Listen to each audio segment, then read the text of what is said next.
This meeting. Okay.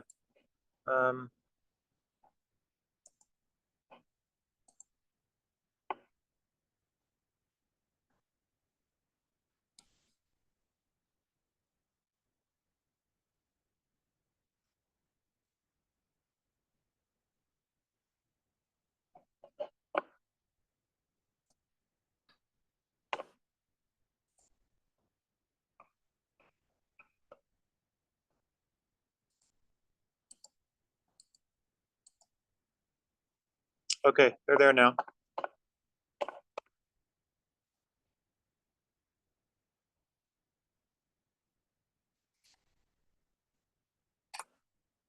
Okay, so we finished chapter 11, and I was originally planning on starting with chapter 12, but considering the fact that in lab we are going to be starting work on the brain, I decided to invert the order and go with the brain and cranial nerves first, and then do the peripheral nervous system and the peripheral nerves second, because we'll be doing brain tonight, and then we'll be doing peripheral nerves next week. So hopefully that'll kind of help give us a little bit of a run up to some of the brain stuff that we're going to be taking a look at in lab tonight. So some of the stuff obviously in 13, because it's written called 13, there are bits and pieces in there where the assumption is made that you've already covered 12. So there'll be some discussion about that. Not a whole lot, but a little bit. And we'll cover that a bit more in detail in chapter 12. So basically, we're going to be taking a look at the brain, the parts of the brain. This should dovetail very nicely with lab this week, and also your work on the central nervous system. Pretty much for the rest of the semester, we're going to be working on various pieces of the nervous system. So there's a lot of chapters on the nervous system, something like 5 different chapters in the nervous system. So there's a lot going on here. We're going to start off with the brain, typically because honestly, the brain is kind of cool. There's a lot of cool stuff going on with the brain. The nerves are all right, all right, but the brain's like really cool. Because it's so complicated and so complex. We're going to start off first of all with the basics. We're going to start off with a little bit of embryology, how it all fits together, and then we'll take a look at a bit more of a tour of some of the various parts and pieces of the brain. So when you take a look at the brain, it's housed in the central nervous system, which is basically your brain and your spinal cord. And you have 4 main divisions. You have the brainstem, you have the cerebellum, the diencephalon, and the cerebrum. And there's very important functions going on in all of them. And so we'll be taking a look at each one of those pieces and expanding on those throughout the chapter. So that'll be a good chunk of the first half of the chapter. And then we'll start digging into some of the cranial nerves, and then that'll set us up nicely for lab and also for chapter 12, which would be nerves. So this is basically a brain. This is your human brain. And so you can see you have your different regions. You're starting off with your brain stem, which is going to be this component right here. And so it's at the base of the brain, connecting the brain to the spinal cord. The diencephalon is kind of like this middle region just above the brain stem. And then your cerebellum is this kind of large cauliflower-looking structure at the bottom. And then the rest of it is mostly cerebrum and cerebral cortex. So that's true for us. In humans, our brains are a little bit different than other mammals in the sense that we have a lot of cerebral cortex and a lot of other animals don't. So that's kind of a big innovation in the human brain and the primate brain in general, is that we have a lot of that cerebral cortex. Most other animals and other mammals will have a lot of the more central portions of the brain, the core functions of the brain. And then they won't have as much of the higher order stuff, which is basically found in the cerebral cortex. So this is just kind of like a cartoonish sort of picture where they highlight each of the individual pieces of the brain. So you can see the brainstem basically, which is this nice little red stalk sitting right at the very base of your brain itself, composed largely of 3 main regions. The medulla oblongata is the inferior most portion that connects the spinal cord and empties out into the spinal cord, or basically brings the spinal cord, depending which direction you're going, into the actual middle of the brain. Above that is going to be the pons, which is a slightly swollen area just above the brain stem. And then just above that is going to be what's called the midbrain. And so that's kind of sandwiched in between the diencephalon and the pons. And that's the uppermost portion or the uppermost region of the brainstem itself. The cerebellum, on the other hand, is largely contained by this little kind of bulb of cauliflower-looking brain matter, which is basically at the base of the backside of your skull. The diencephalon is mostly the region right in the middle of the brain, just above the brainstem, and sandwiched in between the brainstem and the cerebrum. And inside the diencephalon, there's a lot of important sorts of things happening. First of all, it houses some major connecting areas of the brain. For instance, the thalamus, right? So the thalamus and the outer regions of that thalamic structure. So you have the thalamus, the subthalamus, the epithalamus, and the hypothalamus. So all these guys basically kind of function together to sort of coordinate and control a lot of the functions in your body. So for instance, the thalamus is a major relay center, which is responsible for sort of coordinating the activities between two halves of your brain. The hypothalamus is the beginning of the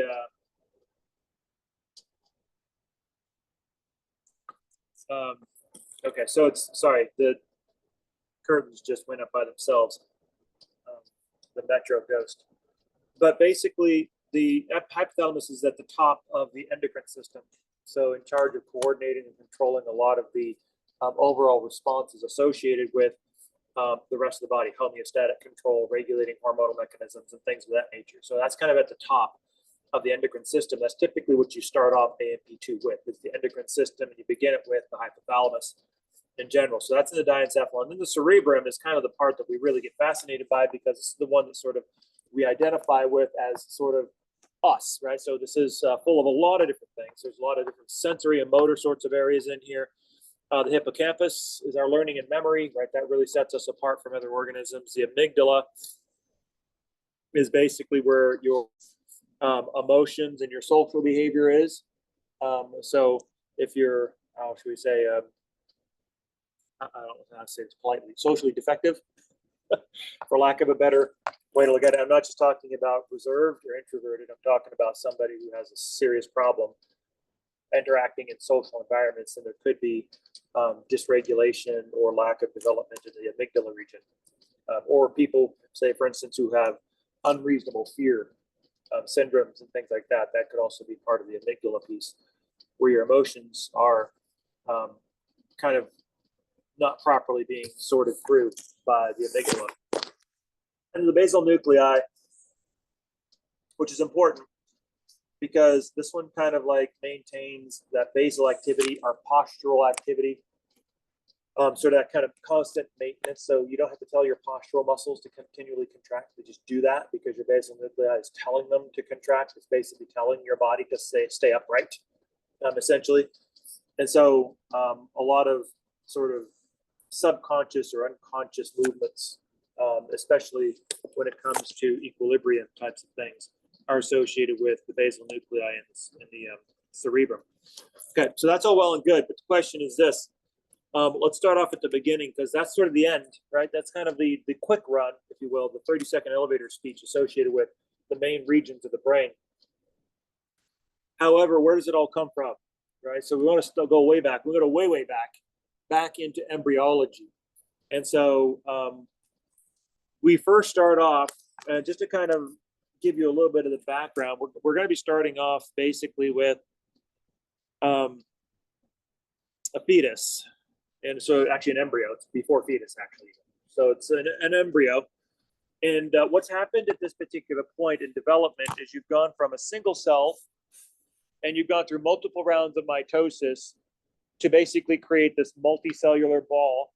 And then one of the early events in embryology is you have to start laying down the 3 dominant germ layers, which will essentially give rise to all of your body tissues of one stripe or another. And those germ layers are endoderm, ectoderm, and mesoderm.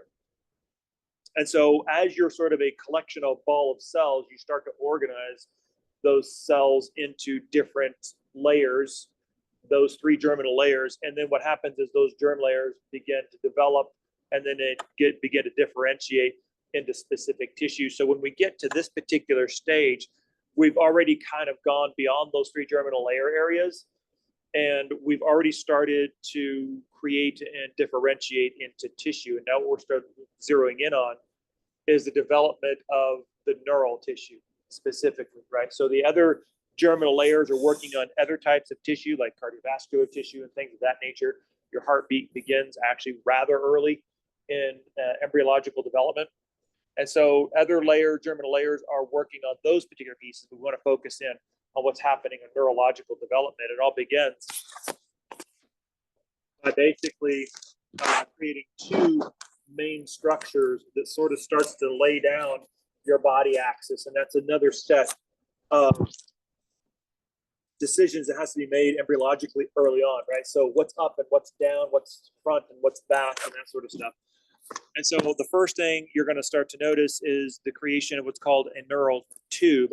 And the neural tube is basically a kind of like a tube-like collection of cells that essentially draws up the axis of the central nervous system.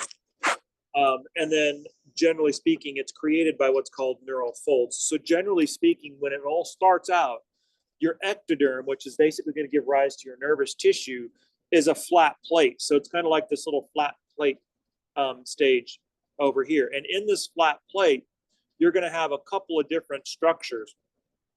First of all, notice that you have already the differentiation of what's called the neural plate, which is on the dorsal surface. So what does that mean? That basically means at this particular point, you've already made a decision about what's dorsal and what's ventral, right? So that axis determination is an event that happened before this particular point. And so the neural plate will basically form on this dorsal side. So you're kind of like looking at it sort of up here in this upper region. This is kind of what it actually looks like. It looks like a giant peanut. And just to kind of get your bearings, what this is starting to create. So this little structure right here, if you see these like little round circles right here, these are very common. You see them in a lot of mammalian development early on in the development of the body. And oftentimes those are what's called somites. And what those are is basically embryonic, like little outposts of embryonic tissue that will begin to define, like if you're a segmented organism, the different segments and the characteristics of those individual segments. So you're kind of setting up segmentation already. For us, this is starting to look like the general outlay of what could become eventually the vertebral column, right? So you're kind of getting that segmented vertebral column sort of a thing. And then the blue folds is basically going to close up to create your tube or your cord and that kind of structure. So you can see basically you have your neural folds, which kind of forms a sort of taffy-like ridge. So you can see the ridge of a fold here and a fold here. And as you zoom in on this particular piece, you can see you've got this plate, which is organized into these ripples, if you will, of fold with an indentation, which is the groove. Underneath that is another structure called the notochord. And the notochord is basically what will help us to define the axis of the embryo. And then eventually this will be the central portion of these intervertebral discs. So the notochord is kind of like, if you will, for the lack of a better term or a more technical definition of the notochord, it's kind of like a primordial intervertebral disc axis, right? So you're drawing the axis line of your backbone, essentially is what you're doing. And vertebrates tend to have this organization. Now, what starts to happen is in the second step is these neural folds will begin to sort of fold up. So as they kind of start to raise upwards, then eventually they're going to touch each other and they'll create what's called the neural crest. So the crest basically is this upper portion here where you're essentially not quite closed off just yet, but you're close. So a couple of things are happening in this particular area in the neural folds. You'll notice this yellow region versus the blue region. And so what that's denoting is that basically this is a region of the tissue that is beginning to differentiate. It's beginning to become something else. So these cells are taking on a slightly different identity than the original neural plate cells. Okay, so they're kind of transforming. They're growing up, if you will, becoming more neural in nature.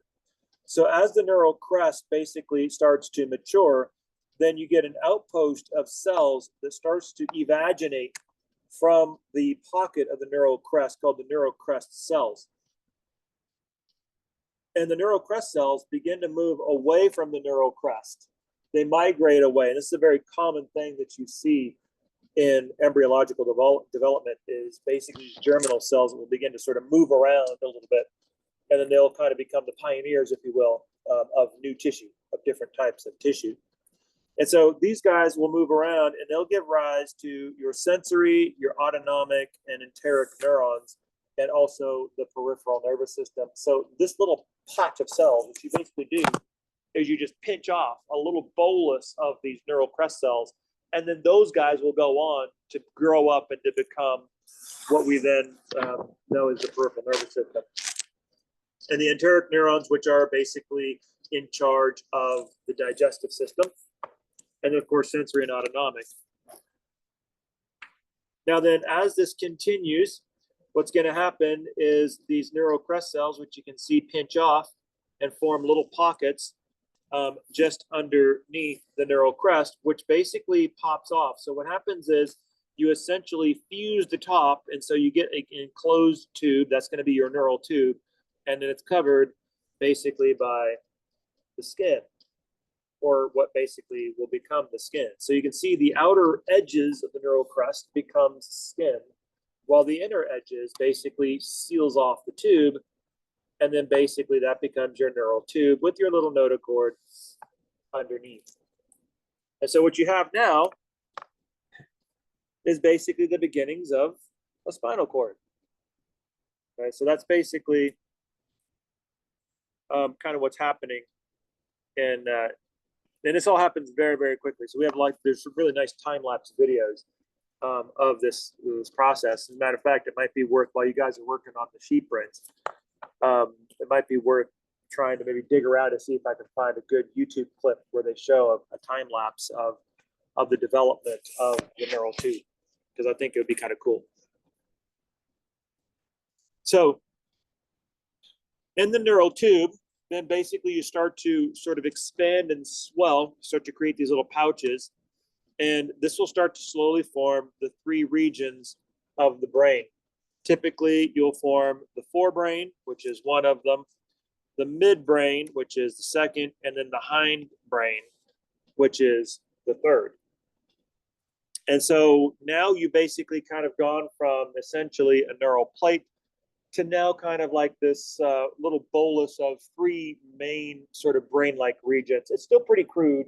This isn't the full brain just yet, right? This is just kind of like the initial segregation. You got different piles of cells in the forebrain, the midbrain, and the hindbrain. Notice also you got positional axis going on here, right? So the forebrain basically means that you know where the front is. The hindbrain basically means you know where the back is. And the midbrain knows, it basically says you know where the middle portion of the brain is. So this is like what I mentioned is there's these early events of basically axis determination. How do you know what's front, back, and middle? And that's very critical when you're talking about the development of the brain itself. So that's kind of what it looks like. So in your early embryo, you can see your brain is starting to change, and they have it nicely color coded here. So for instance, the forebrain is in red, followed by the well, actually it's red and green. So there's two pieces, two chunks of it. We'll talk a little bit about that in just a second. The midbrain, which is the purple region, and then the hindbrain, which is the blue region, and then of course you've got what will become the spinal cord in the yellow. Now that's early embryo. In later embryo, you start to differentiate between these colors in the forebrain. So for instance, the forebrain will ultimately become, in the red portion, the foremost piece will become the telencephalon. And then behind that, you will have the diencephalon. And that's the forebrain. And then the midbrain becomes the mesencephalon. And then the hindbrain will split into two different regions. You have essentially a metencephalon and a myelencephalon, which are the two portions of the hindbrain, and then, of course, the spinal cord. And then as you get to the adults, you can see where the color coding has migrated to. So, for instance, the red portion, which is largely our cerebrum, is the telencephalon from embryological beginnings. The diencephalon of our own adult brains is basically the diencephalon of the embryo. In the midbrain region, that's the mesencephalon, we have the upper portion of the brainstem. And the middle portion of the brainstem, the blue, which is the pons, is the metencephalon. So that's part of the hindbrain. And then the medulla oblongata is the myelencephalon, which is the lower portion. So you can see embryologically, you're basically kind of laying down these different regions. But then as you develop and as you grow older, they start to acquire and adopt their full functional state. Now, I don't show this necessarily to you because I want you guys to be masters of neural development, but mostly to show you that there is a linear trajectory going from early embryo to late embryo to adult brain. Oftentimes it helps. Sometimes when you're trying to learn all these different bits and pieces of the brain and these regions of the brain, to have a kind of a sense of kind of a connection to where it all came from. Like it's just not a bunch of random magic stuff that just got randomly put together, that it was actually laid down early on in embryology and then it just developed, right? So that prosencephalon, for instance, started very early in the forebrain as just a little red piece of the forebrain total, and then it just continued to grow and develop until it became the telencephalon, until it became the full-fledged cerebral cortex. So a lot of times it helps to understand what's in the brain and what's going on in the brain if you know kind of how it got there. Okay? So it's more for context. That's your context learners. So for you table types, this is your table, right? So in your forebrain, which is your prosencephalon, in the late embryo, basically this is responsible for the telencephalon and the diencephalon. Telencephalon will become the cerebrum in the adult, which is houses the lateral ventricles. So there are cavities in your brain, just like in your body, ventricles we call them. And so you have lateral ventricles in your cerebrum, and your cerebrum is responsible for all the higher order brain functions that we associate with ourselves, thinking, learning, emotions, things of that nature. And the diencephalon, this is basically where all of your thalamus, subthalamus, epithalamus, hypothalamus are. So they're typically associated with the third ventricle. You have actually four ventricles, two laterals, a third, and then a fourth. And then these guys are typically relay centers and coordination centers between the brain and also the endocrine because of the hypothalamus. And the midbrain, it basically follows all the way throughout. So the midbrain stays pretty much the midbrain. And this is associated with the cerebral aqueduct, which we'll actually see here in just a second. It's one of the things we'll be looking for on our sheep brains as well. And so this houses a lot of nerve pathways and especially reflex centers. So these are really important areas for some of those autonomic reflexes. In the hindbrain, you can split this into meten and myelencephalons. So in the metencephalon, you've got the pons and cerebellum, which is basically supported by the fourth ventricle. And you'll have reflex centers, you have muscle coordination in the cerebellum and balance also in the cerebellum. And of course, you also have specific autonomic nuclei as well in the pons in particular. And the medulla oblongata, which is coming from the myelencephalon, is basically associated with the central canal, which is the centralmost portion carrying cerebral spinal fluid that you find in the spinal cord. And of course, this is also nerve pathways and reflex centers.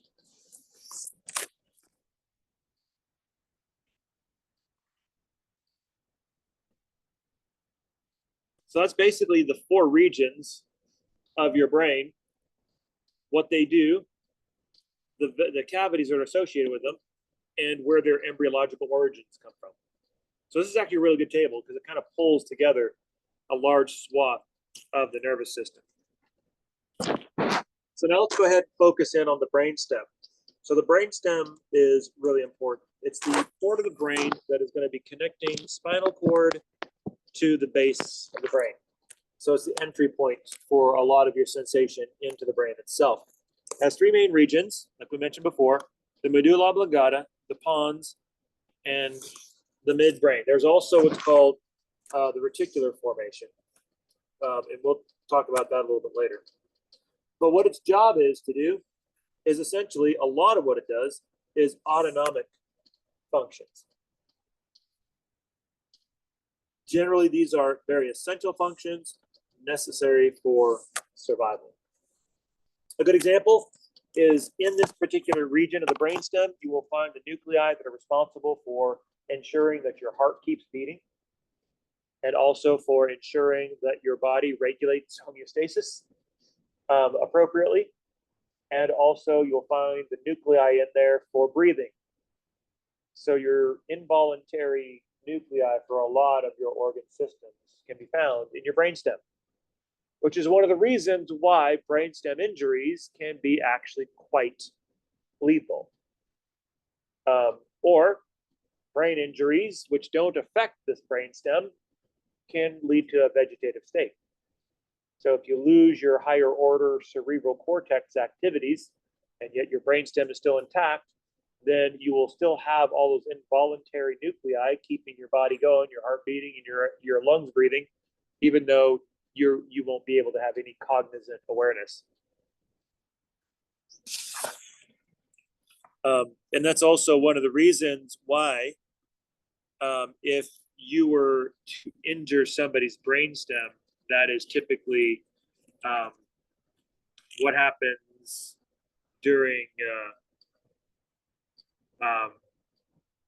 executions, right? Like if somebody says, oh, well, this criminal shot somebody execution style, what that means is they shot them in the back of the head. Right? The idea being that if you shoot the brainstem, it immediately annihilates those nuclei and death is instantaneous. Right? That's basically the idea. And so that's because there's so much stuff going on in that brainstem area. So let's go ahead and take a look at a couple of different things. There's a lot of business going on here, so let's just kind of work our way through it a little bit. So we're going to start off at the top, and we're going to have an anterior view. We're going to rotate it a little bit so we have a little bit more of a lateral view of it. So we can kind of see the side, see some of the structure kind of rotated around. So this is kind of like your front view, right? Your anterior view, your ventral view. So starting from the top down, first of all, what you're going to see sitting on top of this area is the thalamus. Remember, this is the diencephalon. This is that area of the brain that houses the thalamus, the subthalamus, the epithalamus, and the hypothalamus. And so you're first of all going to see that region. For instance, this area right in here would be the hypothalamus.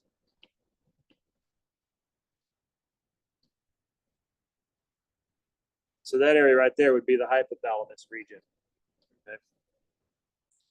Now, when you sort of scan down this, first of all, you'll notice you see your pons here, which is kind of this large sort of swollen looking area. Looks kind of like a giant mushroom cap.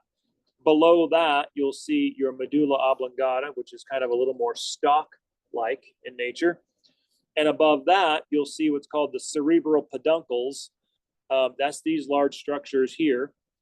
And so I kind of remember those because to me, peduncle sounds an awful lot like pedestal. And I don't know how to spell that. Pedestal, whatever, right? Pedestal, right? Kind of like a colonnade almost, right? So basically two columns that holds up another layer of tissue, which in this case would be the thalamus or the diencephalon region. So they're like little columns that basically will hold that region up. It's not just structural. There's also obviously brain regions in there that you utilize in order to do different activities. And then as you start to move down, you'll notice this little kind of cut off stalk right there. That's the infundibulum. What actually hangs from that is your pituitary. which is your master gland associated with your endocrine system. Only it's been removed here in this particular image, okay? Because that's actually part of the endocrine system. And you'll look at it. That's basically the idea. That's the structure that's sitting inside that little hypophyseal fossa that we saw in the temporal bone, excuse me, the sphenoid bone, right? When we looked at the sella turcica during the skeletal section, that's basically what's sitting right in there. Okay, so your sphenoid bone is sitting right underneath that infundibulum. You also will notice that you have a lot of different nerves. So these typically are all cranial nerves, and we'll be learning those later on in the chapter. And a lot of them are coming either off of the pons or they're coming off of the medulla oblongata. As you basically move down the medulla oblongata, you'll see these kind of large sort of pyramid structured swellings in the medulla oblongata. These are called pyramids that are separated by a sulcus, which is a groove. In this case, it's the ventral median sulcus. And then you have what's called a pyramidal decussation, which is kind of like a little bit of a divot or kind of a ravine, if you will, that's in between those two tissues. And so this is basically the front side of the brainstem. Now, if you kind of turn it around a little bit, you can see a couple of other structures. So here's your pons over here. So you've rotated it around this way. You have your medulla oblongata. You can see the side edge of some of these cranial nerves here. But as you rotate this around, a couple of things I want to draw your attention to is your thalamus, which is sitting right up on top of that. Remember, the midbrain is right sandwiched between the pons and the thalamus. And part of the midbrain, if you turn it into the posterior view, that you're going to see is a structure just underneath the thalamus that is called the superior and inferior colliculus. It's what's called the corpora quadrigemina. The forebody is what it is. Actually, it's the corpora, body, quadra, four, germinal, right? So basically the forebody germinal layers. There's 4 lobes to the superior colliculus, which is above, and inferior colliculus, which is below. You should be able to see those quite nicely in the sheep brains tonight. Those are important because the superior colliculus is actually part of your visual tracking. So if I were to hold my finger up and tell you, follow the tip of my finger, you could, right? That's your superior colliculus that's allowing you to do that. If I were to walk around my room and have you close your eyes, and I were to keep talking, and I were to ask you, where am I in the room? You could locate me because of the sound of my voice, even without even looking at me, right? Because you could hear me and you could track where I am just by the sound of my voice. That's auditory tracking. That's governed by the inferior colliculus. As a matter of fact, when a brand new baby comes out, you can see one of the things that's developing for them is their superior and inferior colliculus, right? Because that's really cute, right? Because like, you know, you see the little baby sitting there, and then like mama walks by, and all of a sudden you see the baby like a little delayed reaction, right? Mama walks by, and all the baby's like, right, like about 3 minutes later, they finally, their eyes move because they can see her, and they know she walked that way, but it's like their little superior colliculus isn't quite there just yet, so there's a little bit of a delay.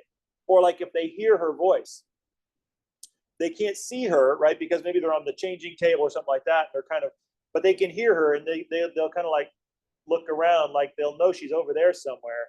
So that's their little inferior colliculus, which is tracking down mama. It's kind of cute when they do that, right? And of course, that's part of like why you have all those little toys. You know, it's like little babies' toys. They're all designed for stimulation and for that neural development, right? The idea of getting those senses working, getting that superior and inferior colliculus working. They squeak or they rattle. They make some sort of a noise. Or oftentimes when you, like a mobile, it moves, right? So it kind of moves around and around. The idea is getting their little eyes to be able to sort of track their favorite little lamb as it sort of rolls around in a little circle. That helps them to develop their superior colliculus. So when you're looking at all these like little things that they have for babies, it's not just, you know, for cutes and for fun. They're actually designed to sort of help the baby's neural system to develop post-birth, so they can develop beyond reflexes and start to get more into a fully well-developed brain system, but that's going to be the midbrain. And then, of course, as you start to move down, you can see you don't just have the cerebral peduncle, which is essentially the stalks in the midbrain that sort of lead to, if you will, the thalamus, between the thalamus and the pons, but you also have cerebellar peduncles, which are going to the cerebellum, right? So these are like stalk-like areas that will then kind of connect to the cerebellum. And so from the side view, you can see there's a lot of other little swellings and kind of grooves, if you will, on the brainstem. So you can see you've got the median sulcus, which we saw on the front side version of it, the ventral, but now you can see the median sulcus. You can see different types of nuclei. For instance, the nucleus cuneatus, which is basically right in here, and then the gracilis, which is kind of like right here on the side. There's a little swollen area that looks like a little olive that's actually called the olive, because it looks like it's about the size of a nice little oval olive. And that's oftentimes fairly visible depending on the quality of the brain itself. So you can see there's a lot going on the brainstem. And that's before we actually get into what's in there.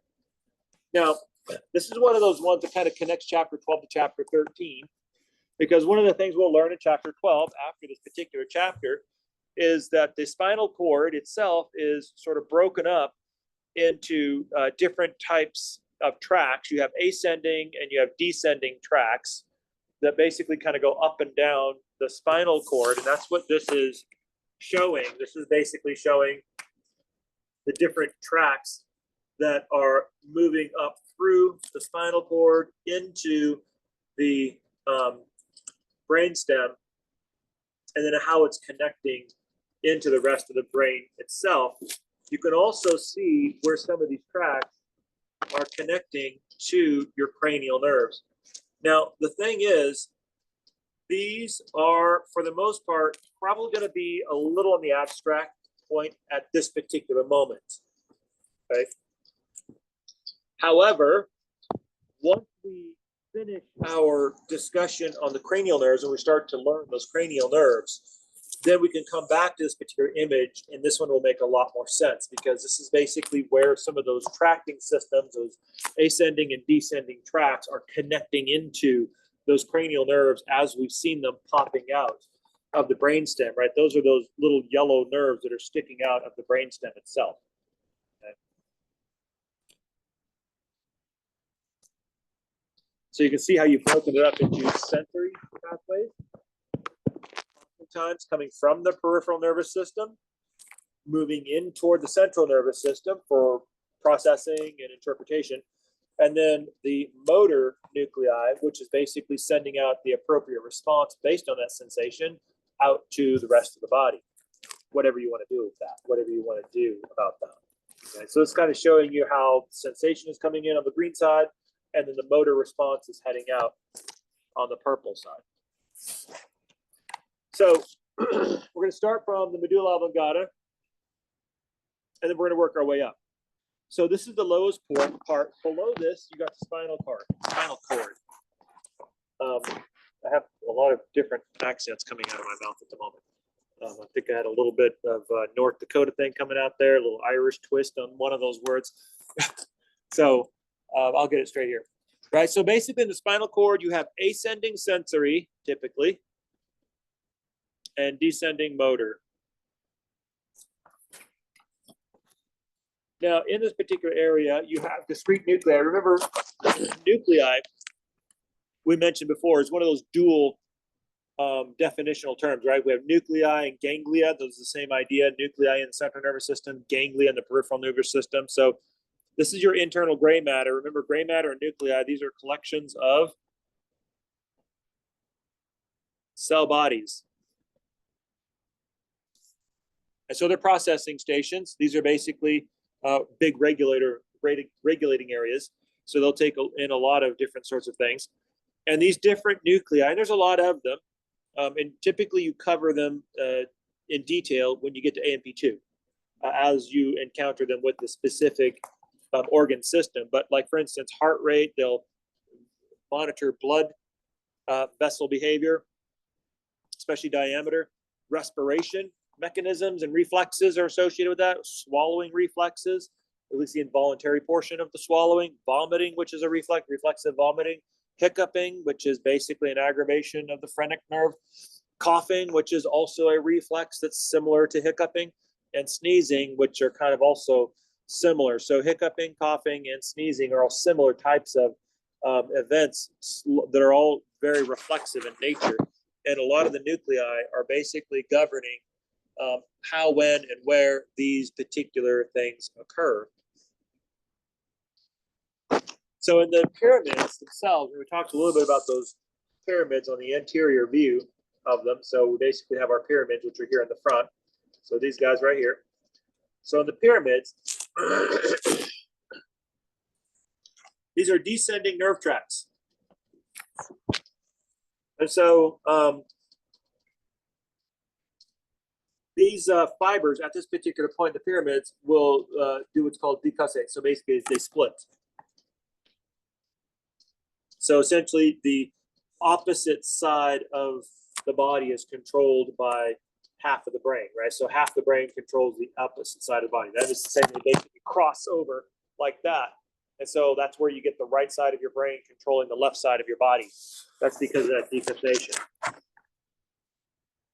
So the olives themselves, which we talked about a little bit, which are kind of rotated over on kind of on the side, they're sort of on the side, the anterolateral surface. Basically, there's a nucleus within this that helps you to regulate your balance, that helps you to coordinate and modulate sound in your inner ear. So if you have injury to your olive, you're going to probably have some hearing problems and also balance problems, which is also part of your inner ear as well. So typically what you see in this particular area in the medulla oblongata are cranial nerves number 5, 7, 9 through 12. So 9, 10, 11, and 12. So there's a lot of cranial nerves coming out of the medulla oblongata. I'll save that particular story for when we get to the cranial nerves, so you actually know what 5, 7, 9, 10, 11, 12 are and what they do. So we'll talk more about that toward the later part of the chapter. The pons, as we start to move our way up, is basically just above the medulla oblongata. It will house both ascending sensory and descending motor tracts. The nuclei that are in the pons, you have a couple of them. So for instance, the pontine nuclei, which is kind of in the front portion of the ventral portion. This is a relay system between the cerebrum and the cerebellum. So basically, those communication between those two particular areas is happening through the pons itself, so you can coordinate the activities and the functions of your cerebellum with your cerebrum. And then coming from the pons are 5, 6, 7, and 8. That's coming from the posterior portion. And so you'll see those cranial nerves coming out. Again, we'll save the discussion for the cranial nerves and what they do and what they are for that section when we get to it toward the end of the chapter itself. In the pons, you're going to find sleep centers. This is where your REM sleep, your deep sleep, is going to be regulated. So your rapid eye movement sleep, that's where that's going to be happening, is in that pons area. So critical area in order to make sure for you insomniacs that you can actually get some quality sleep and not basically wear your body down prematurely. Also, it's going to house your respiratory centers. So these are the ones that are basically coordinating your respiratory reflex. So above that then is going to be the midbrain or the mesencephalon. You'll see those two terms typically interchangeably. And that's because the midbrain doesn't change from embryology. So mesencephalon typically is an embryological term, but because the midbrain doesn't really change from early to late to adult, it stays the midbrain, then oftentimes you'll hear it referred to synonymously as a mesencephalon. And so in this particular area, you'll see the origin of cranial nerves number 3 through 5. And so this is important. Because in this area, you have what's called the tectum, and this is where you see the 4 nuclei of your corpora quadrigemina, which is composed of the 2 lobes of the superior colliculus, which is involved in visual tracking, also visual reflexes as well. And the inferior colliculi, which are just below the superior colliculi, which are involved in hearing and auditory tracking. So that's your corpora quadrigemina. You should be able to see those in your sheep brains as well. So also in the midbrain area of a region called the tegmentum, this is just a portion of that midbrain area. You're going to see another nucleus called the red nuclei. And so this is, you know, if you're not a brain whiz, just kind of go with it. These are just different localities of function inside the brain that are kind of critical because they're basically governing some of the more important systems of our brain. For instance, your motor activities, that is to say your unconscious coordination of your motor activities is being governed by your red nuclei, right? So this is kind of part of that postural piece, right? Where they're just basically maintaining that muscular tone so that your body stays upright. That's kind of what the red nucleus is doing. The substantia nigra is a region that's interesting because in the substantia nigra, you actually have, unlike most areas of your brain, an area that is pigmented with melanin, of all things. That's your skin pigment. And so there's a lot of research being done on the substantia nigra, what it does, and why in the world would it have a pigment in there, right? I mean, what would be the, because you're talking about an area of your body that will never see sunlight if everything goes well, right? I mean, if your substantia nigra is exposed to sunlight, then you got a lot more problems than you think, right? Because that basically means your brains are all over the street. So that's not a good day. And so we don't really know. There's a lot of hypotheses and a lot of research trying to figure out why there's melanin in there. What we think is certainly that it's not the normal role of melanin, right? Melanin's job is to absorb UV radiation to protect us from UV damage. That's why we tan, is because the more exposure we have to UV is the more melanin our body makes to protect us. So we're thinking that in this particular, it's not that, right? It's not there to protect us from UV radiation. There's some other type of a role that it may be playing in the substantia nigra.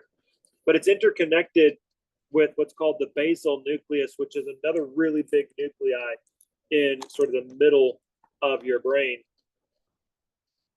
And this is basically part of your cerebrum.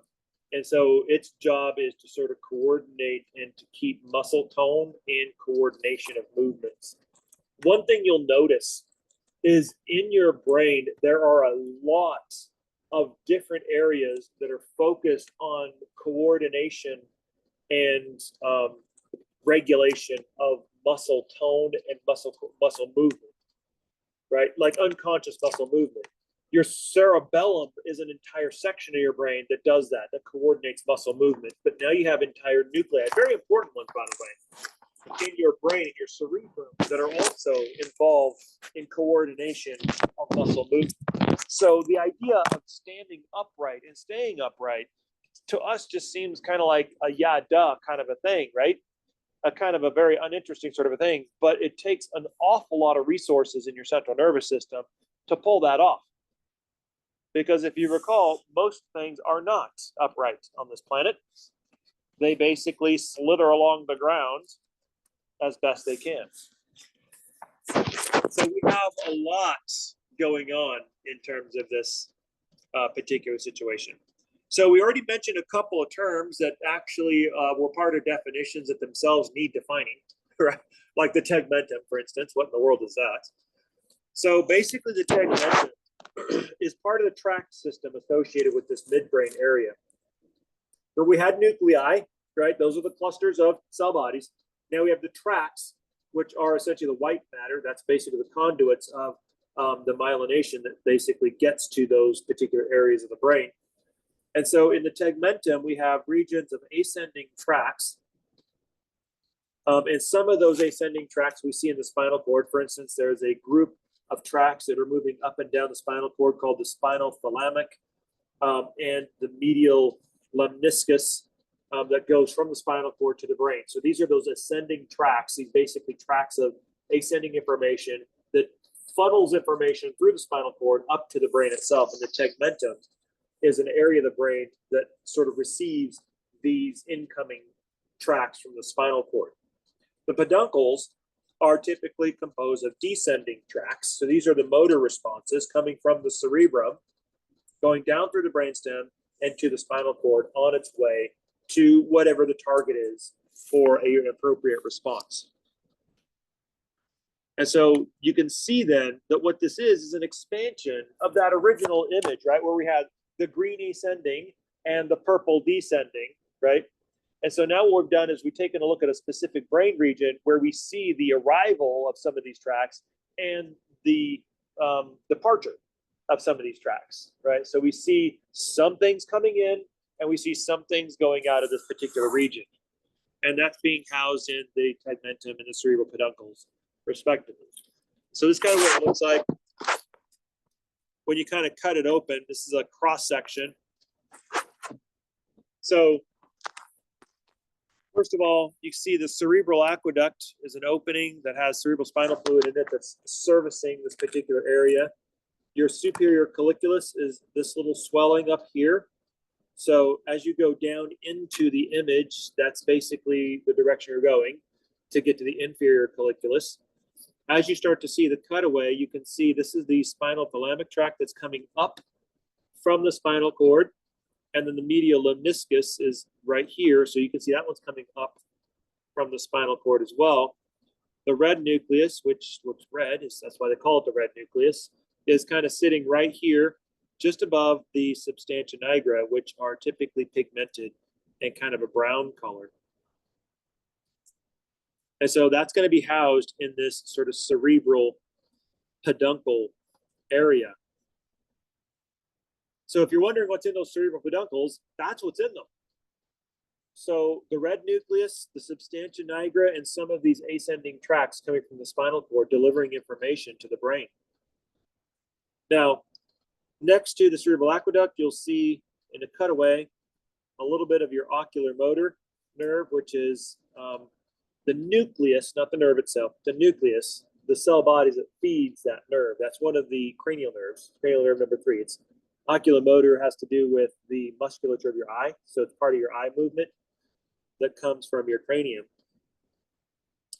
And then this kind of separates out your tegmentum. So your tegmentum basically is this region right here. Your tectum is this region up here. And then your peduncle is this region right here. So if you want me to color code that, your peduncle, which is going to be red, is this area right here.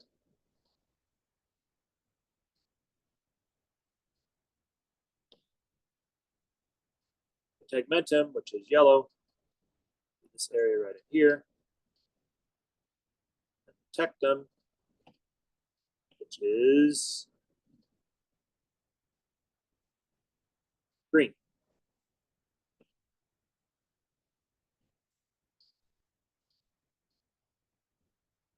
Is that area right there. So you can kind of see a layering sort of a strategy associated with this. So the reticular formation, we did mention, remember there's reticular formation in this particular area. What exactly is reticular formation? Reticular formation is essentially an area of some nuclei that are kind of interconnected with each other. They're kind of scattered around the brainstem itself. And so they are connected, but they are scattered. So they're not like, they're not like a really super focused nucleus, right? Your brain typically has a lot of these really focused nuclei, which are different processing stations that are designed to do specific tasks, like we saw already with the nuclei we've run into. They have very specific tasks. That's what they do. The reticular formation is a little more loosely structured in that sense, but it is important because this is basically where your arousal comes from. So, for instance, your sleep-wake cycle is connected to your reticular formation. So your sense of awareness is your reticular formation. Your general arousal is your reticular formation. There's also postural and pain in your reticular formation. So those are some pretty important functions associated with this particular loose collection of nuclei that are all interconnected to make sure that you have a lot of these things. Because for the most part, I mean, a lot of organisms don't have a lot of awareness. They don't have a lot of arousal. They do have sleep-wake cycles, but they don't have a lot of this extra stuff. Because we do, that requires a lot more complexity to our brain, and that's kind of what's happening here. And so some of these nuclei can also sort of moonlight, if you will. They can also help to work with not just coordinating, but assist in swallowing and breathing and heart rate, a couple of more very important types of functions that these guys can work with. So reticular formation is kind of like if it's a baseball game or if it's a baseball team, it's like one of those players that can play multiple positions, right? So you're kind of a utility player. They can plug you in at second and you can cover it, right? You can plug you in at third and you can cover it. You can plug you in the outfield and you can cover it, right? So you're a utility person. But they're all important roles, right? You got to basically make sure you have these all taken care of. Good. Wow. Okay, that's brainstem. Now our heads are hurting, right? Your brains are hurting. I just hurt your brainstem. Anyway, sorry. So now let's go to the cerebellum, right? So that's the second of the four regions. The cerebellum, which is basically right by the brainstem. It's just on the posterior side. So just posterior to the pons. Is basically organized kind of a little bit differently. So it's organized into both gray matter and also white matter. But the white matter, if you take a look at a cutaway of the cerebellum, creates this sort of network of tracts called the arbor vitae. Arbor basically means the tree of life. Arbor vitae means the tree of life. And so it looks like a tree-like structure. Around that then is going to be like gray matter folds that basically surround the white matter. And that's why they call it the folia, like the leaves that basically surround these branches of the tree. Okay. And that's kind of the way we look at it. Now, inside the cerebellum, you have a couple of major pieces. The folliculonodular lobe, which is typically kind of small. It's inferior, but it means it's kind of more down toward the spinal cord area. You have what's called the central vermis, which is kind of a narrow area. And then you have two hemispheres, lateral hemispheres, that's divided by a fissure, which is typically a deep groove. That's what that is. Into two anterior and posterior lobes, or anterior and posterior lobes. And so in the cerebellar cortex, that is the entire cerebellum or the outer region of the cerebellum itself. Neurons.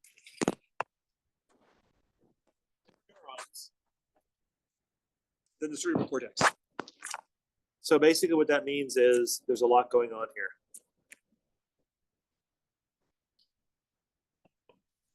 So we think of our cerebral cortex as sort of like the crown jewel of the brain, and I'm not saying it's not. But it doesn't have the most dense layer or the most dense aggregation of neurons. That's the cerebellum. So just the neuron type, some of these will make sense and some of them will not, and that's okay. We're not going to dig into the deep woods of all of these guys too badly. But basically, there are different types of neurons. So Purkinje types of fibers, which are twig-like neurons. You have Golgi neurons, granule neurons, basket neurons, and stellate neurons. So these are basically taking a look at neurons and sort of classifying them by type. and by structure. So it's kind of a slightly different view of classification that we didn't talk about in 11 when we talked about neural tissue itself. So when you take a look at the Purkinje cell, the most common.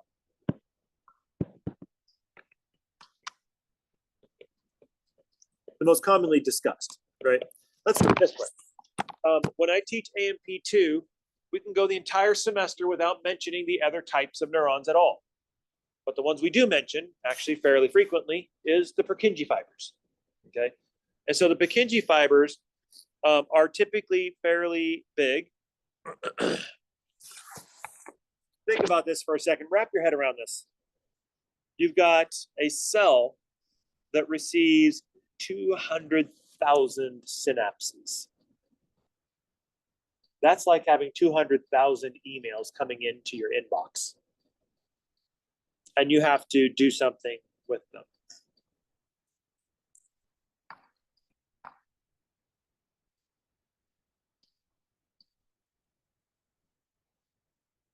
So basically, these typically tend to be inhibitory in nature. And they connect your cortex neurons to the cerebellar nuclei that are in the cell themselves. So they're kind of intercommunicating with the cerebellum. So there's a ton of stuff going on. One of the reasons why a lot of times when you see central nervous system neuron slides, they're usually the cerebellum, because there's a ton of them in there. So, but the cerebellum, just like other parts of the brain, have to communicate with other parts of the brain. And they do this through tracks, just like everybody else. And basically, they send those tracks through the cerebellar peduncles. Remember, we had the cerebral peduncles, and now we have the cerebellar peduncles for the same reason. Just like in those peduncles, we had those tracks running through the peduncles. The same thing is here into cerebellar peduncles. We will basically have a superior peduncle, which will communicate to the midbrain.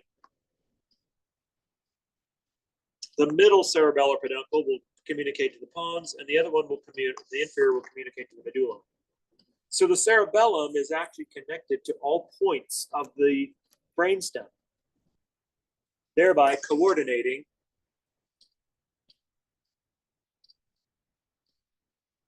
with the brainstem.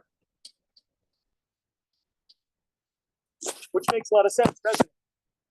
Because what did we just get done talking about? Some of the nuclei in the brainstem, in the midbrain itself, are in charge of what? Muscular control and postural regulation and coordination. And what does the cerebellum do?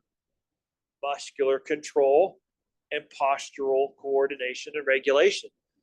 So basically, you've got team muscle coordination and muscle regulation communicating with each other. And they're communicating with each other through these peduncles because they've got tracks, just like you had what we saw before, basically moving through these peduncles, connecting two regions of the brain so you can coordinate activities. So what the cerebellum basically does then is control your muscle movement and your tone, similar to your midbrain, right? It also governs your balance, that is to say, the muscular portion of your balance. Your inner ear has to do with the other parts of your balance, the vertigo components of your balance.